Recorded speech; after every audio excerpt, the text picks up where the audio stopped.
Hello மக்களே, இந்த பிரியாணி பண்ண வச்சு சூப்பரா ஒரு சிக்கன் 65 மாதிரியே இருக்கக்கூடிய ஒரு வெஜ் 65 தாங்க செய்ய போறோம். வாங்க இதை எப்படி செய்யறதுன்னு பார்க்கலாம். ஃபர்ஸ்ட் இந்த சோயா பீன்ஸை நல்லா கொதிச்சு இருக்க சுடுதண்ணில கொட்டிடலாங்க. இந்த சோயா பீன்ஸை 10 நிமிஷம் நல்லா சுடுதண்ணில ஊற வச்சுக்கலாங்க. 10 நிமிஷம் சுடுதண்ணில நல்லா ஊறினதுக்கு அப்புறமா அந்த சோயா பீன்ஸ் எடுத்து அழுத்தி பார்த்தா நல்லா ரப்பர் பதத்துக்கு வந்திருக்கும். அதுக்கப்புறமா அந்த தண்ணியில இருந்து அந்த சோயா பீன்ஸை ஃபில்டர் பண்ணி எடுத்துக்கலாங்க. அதை ஃபில்டர் பண்ணதோட மட்டும் நிறுத்திடாதீங்க. அந்த சோயா பீன்ஸ் ஃபுல்லா தண்ணியில ஊறி போயிருந்ததுல ஃபுல்லா தண்ணியா இருக்கும். அதை அப்படியே கையாலே பிழிஞ்சு அந்த தண்ணி பூரா வெளியே எடுத்துடலாங்க.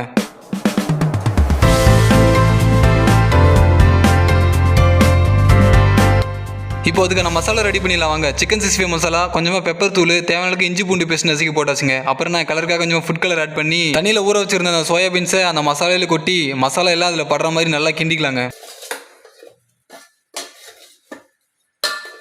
மசாலாலாம் நான் தேவையான அளவுக்கு கொட்டி இந்த மாதிரி பதமாக நல்லா பிசைஞ்சு எடுத்துக்கோங்க. பார்க்கறதுக்கே ரொம்ப சூப்பராக இருக்குல்ல. அடுத்து என்ன, சிக்கன் 65 சாரி சோயா 65 பொரிக்க ஆரம்பிக்கலாமா. அடுப்பில் பேனை வச்சுட்டு தேவையான அளவுக்கு எண்ணெய் ஊற்றிக்கலாங்க. எண்ணெய் நல்லா காஞ்சி வந்ததுக்கு அப்புறமா நல்லா பிசைஞ்சு வச்சிருக்க அந்த சோயாபீனை அப்படியே எண்ணெயில் போட்டு பொரிச்சு எடுத்துடலாங்க.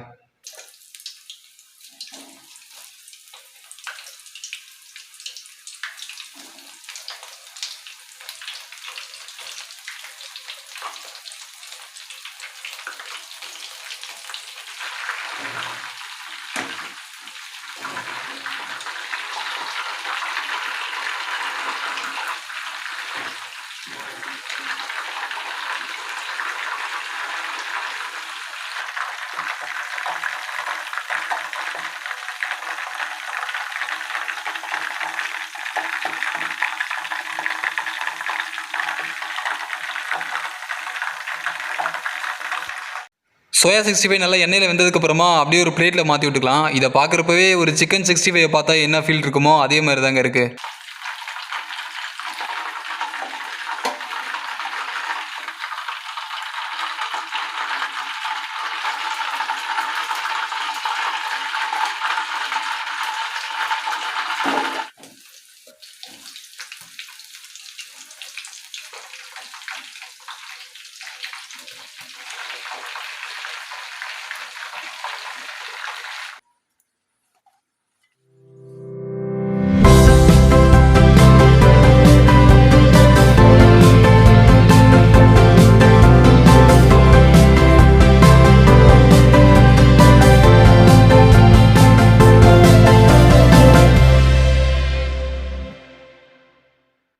நம்மளை பார்க்குறப்பே ரொம்ப டெம்ட் ஆக்குற இந்த சோயா 65 ரெடி ஆயிடுச்சுங்க. இந்த 65 அப்படியே சாப்பிடாதீங்க. இது கூட வெங்காயத்தையும் காம்பினேஷனாக சேர்த்துக்கோங்க. ஏன்னா நம்ம சிக்கன் 65 கூட அந்த வெங்காயத்தை காம்பினேஷனாக வச்சு சாப்பிட்றப்போ டேஸ்ட் நல்லா இருக்கும். அதுதான் இதுக்கும் ட்ரை பண்ணேன். எப்படி இருக்குன்னு தெரியல, சாப்பிட்டு பார்ப்போம். அடடே, இதுக்கு மேலே நம்மளால வெயிட் பண்ண முடியாது. இதை பார்க்குறப்ப ரொம்ப டெம்ட் ஆகுது. அதனால வேகமாக வெயிட் பண்ணாமல் அந்த சோயா 65 எடுத்து சாப்பிட ஆரம்பிச்சிட்டேங்க. உண்மையை சொல்லணும்னா அந்த சோயா 65 சாப்பிட்றப்ப எடுத்துன்னு இருந்துச்சு. டேஸ்ட் உண்மையிலுமே சூப்பராக இருந்துச்சு. அதுவும் இந்த 65 மசாலா கூட இது கூடவே கொஞ்சமாக மிளகுத்தூள் ஆட் பண்ணோம்ல, அதனால ஸ்பைசியாகவே ரொம்ப சூப்பராக சிக்கன் 65 சாப்பிட்ற மாதிரி டேஸ்டா இருந்துச்சு. இது சிக்கனா சோயாவான்னு தெரியாத அளவுக்கு டிஃபரெண்டே இல்லாம இருந்துச்சுங்க. அடுத்து அந்த வெங்காயத்தோட காம்பினேஷன் சொல்லவே வேணும். டேஸ்ட் வேற லெவல். இதை நீங்க வீட்டில் ட்ரை பண்ணணும்னு நினைச்சீங்கன்னா தாராளமா ட்ரை பண்ணி பார்க்கலாம். அப்புறம் ஒரு நிமிஷம் இல்லைங்க, வீடியோ பார்த்துட்டு லைக் பண்ணாம சப்ஸ்கிரைப் பண்ணாம போனா எப்படி, அதையும் அப்படியே மறக்காம பண்ணிட்டு போயிருங்களேன்.